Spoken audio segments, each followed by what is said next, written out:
Good evening.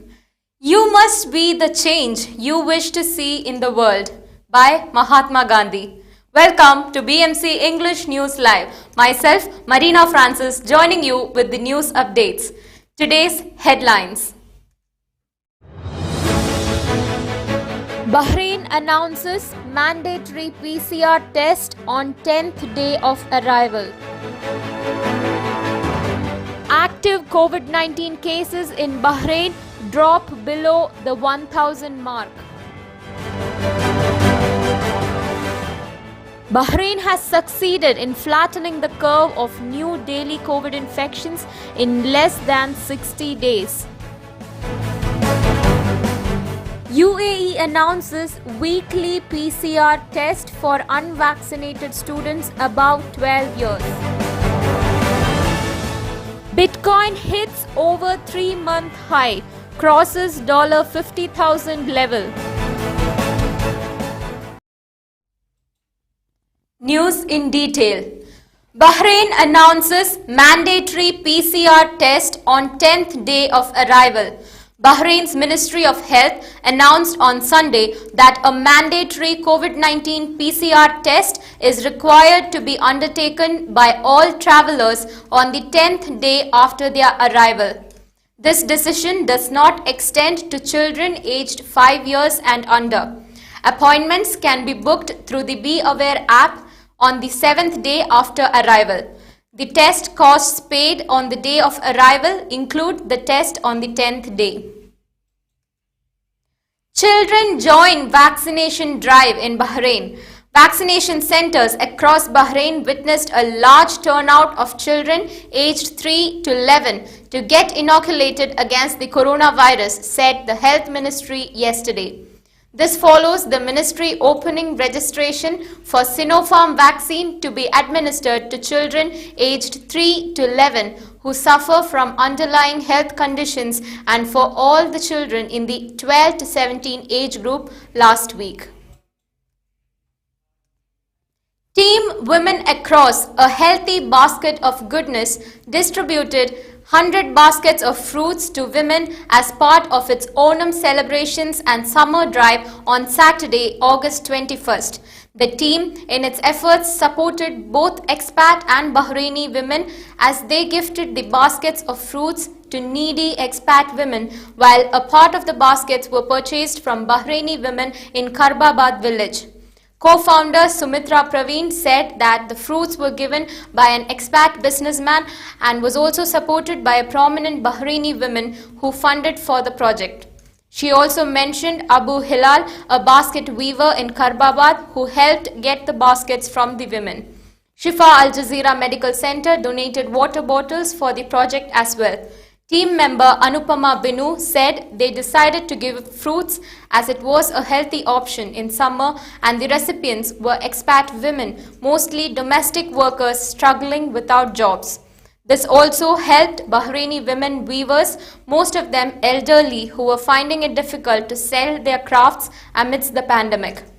A group of women who joined hands in 2019, Women Across aims at women empowerment and charity among women. Under the slogan, Let's Rediscover Together, the platform has been active in Bahrain's social front. The latest two projects of the group are A Bag of Love, initiated in May to mark this year's Eid al-Fitr. The bag, supported by Lulu Hypermarket, contains women's undergarments, sanitary pads, personal hygiene items and snacks given to needy women. The team distributed more than 100 such bags to women of different nationalities living in Bahrain and is still an ongoing project. Another project of Women Across is Her Health. Supported by Shifa Al Jazeera Hospital, Her Health aims to support women who need medical care. Needy women will receive a voucher for a free health checkup package from Shifa Al Jazeera Medical Center. This project marked the team's Eid al-Adha celebration last month. So far, 6 women received these vouchers and this also is an ongoing project. QR codes at archaeological sites. Visitors to Bahrain's historical and cultural sites can now scan QR codes on the signboard to get detailed information or videos about the locations. The Bahrain Authority for Culture and Antiquities (BACA) said yesterday this was part of efforts to adapt the latest technological trends to enhance the visitor's experience at the cultural locations and encourage internal cultural tourism. Registration for in-person classes to open. The Education Ministry has said it will soon launch online registrations for students wishing to attend classes in government schools, including those with special needs. The service will be available on the ministry's website, said Schools Affairs Director General Dr. Mohammed Mubarak Juma during a meeting with the heads of the second educational area.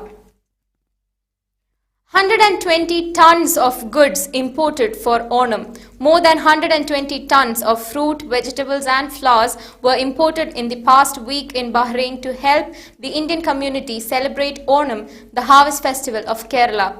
In addition, more than 20,000 banana leaves were also flown in for Onasadya, the traditional feast that marks the end of the 10-day-long festival. Active COVID-19 cases in Bahrain drop below the 1,000 mark. Bahrain yesterday recorded 97 new COVID-19 cases alongside 133 recoveries and no fatalities, the Health Ministry said yesterday. Bahrain's daily COVID positivity rate is at 0.54%. Of the new cases, 23 were expat workers, 56 contacts of local cases and 18 travel-related. There are currently 6 cases in a critical condition and 8 cases receiving treatment. 979 are stable out of a total of 985 active cases. Meanwhile, Bahrain has succeeded in flattening the curve of new daily COVID-19 infections in less than 60 days from June 29th until yesterday, according to data from Global Epidemic Charts. The new infection indicator started to decline after hitting a peak in late May thanks to the measures taken by the National Medical Task Force for combating the coronavirus. Now, we shall be back after a very short break.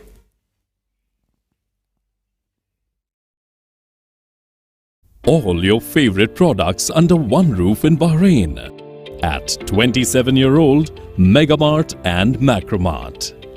Bakery,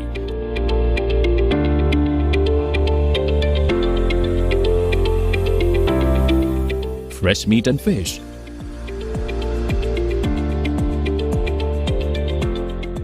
fruits and vegetables,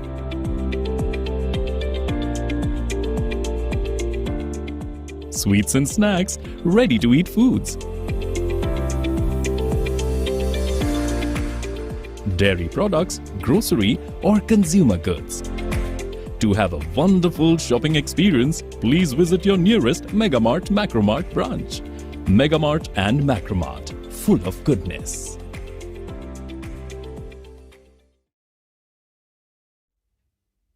Welcome back.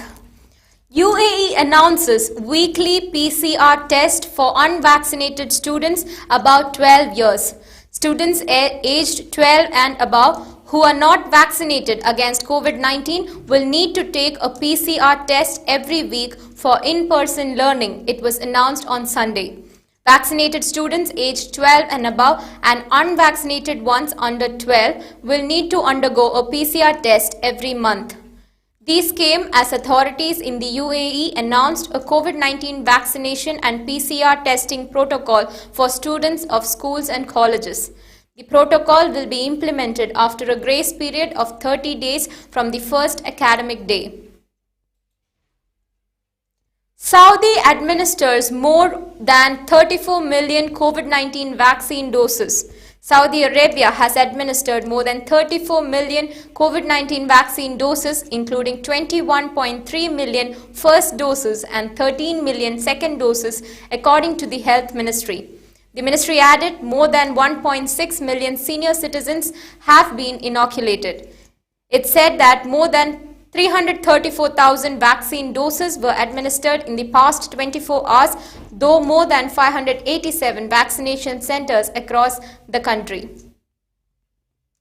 Amusement parks in Kuwait to reopen next month. Amusement parks, arcades and kids recreational centers in Kuwait that have been closed for over a year and a half are expected to reopen by the beginning of September, a local newspaper reported. The entertainment sector is working closely with the Ministry of Health to ensure that all health requirements are put in place before they reopen their doors. Most notably, capacity will be reduced to 50% and all visitors will be required to book a spot online prior to their visit. Children aged 14 and over allowed to ride e-scooters in Sharjah. Children aged 14 and above are allowed to ride e-scooters, authorities in Sharjah have announced. Riders must wear helmets and make sure to switch on the front and rear lights. They must drive in specialized lanes and park in designated spots. This came in a public awareness video. The video highlights the importance of adhering to safety guidelines. Israel finds COVID-19 vaccine booster significantly lowers infection risk.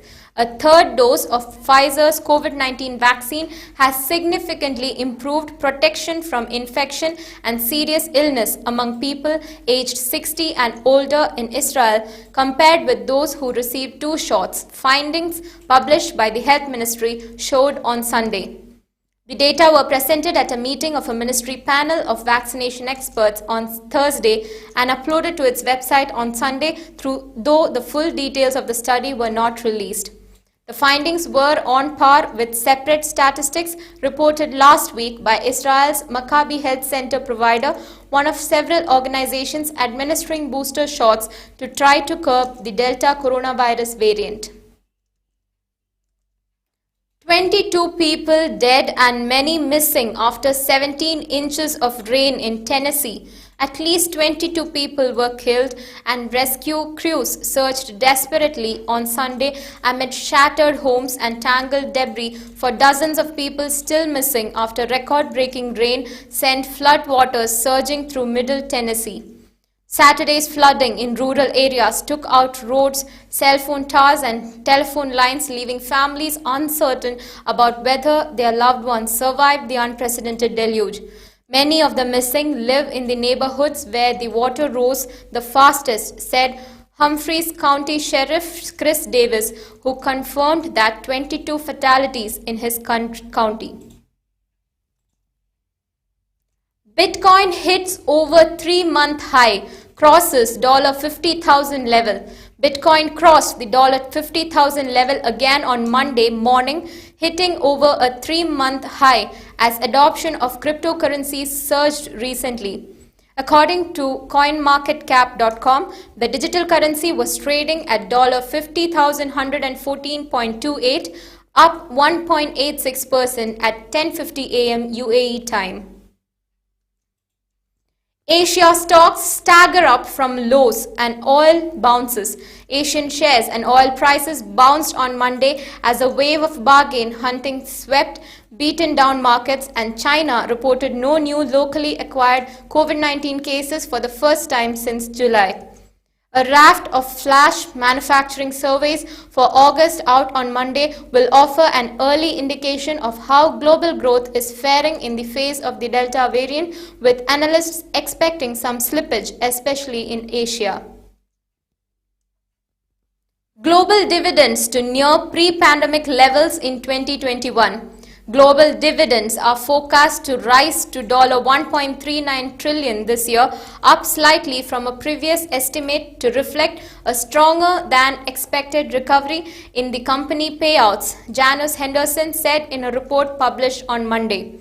Its latest estimate, up 2.2 percentage points from an earlier one, is just 3% below the pre-pandemic peak.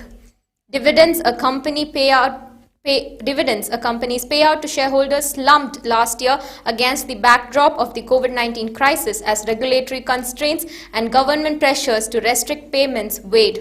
But a strong recovery is currently underway, with headline growth at 26.3% in the second quarter, data from the investment manager's Global Dividend Index showed. With that news from the business sector, we come to the end of today's news updates. Stay tuned for daily news updates in English every day at 7:30 p.m. Good night.